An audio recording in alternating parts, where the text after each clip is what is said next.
जय जोहार संगवारी हो, आप मन के स्वागत है आज के हमारे मिनी व्लॉग में। तो बहुत दिन बाद संगवारी हो हमन आए हैं छत में आए हैं। उहू हा काबर पता है 2 दिन हो गए मौसम थोड़ा से चेंज हो गए, खराब हो गए और हमन बना परी हन बरी वो भी स्पेशल रखिया भरी ओदे रखिया बरी सुखावत है बादर पानी को ना थोड़ा अंदर लेगना है घर अंदर तेकरे सेती काबर की बादर आए संगवारी हो मौसम कभी भी खराब हो सकते हो। पानी एक हाथ कन छीटा मार दी तो बरी हा पूरा बरा बन जाए। उहिल उठाए बर आए रहे तो मैं सोचे कि एक ठो मिनी व्लॉग बना लेथन।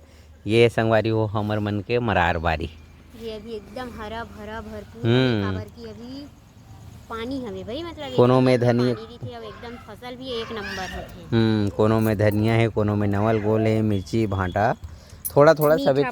अरे बाबा रे ये लइका मन के मारे ना ए सिद्धू पटेल के मस्ती चला थे मत ना तो ठीक चल चल जल्दी जल्दी उठा बरी मन ला चल आगे बात बता का साग रांध दे भिंडी के भुंजिया। हो घर के भिंडी के भुंजिया लइका मन ला ना मैं दमकावत ले घूँ अब।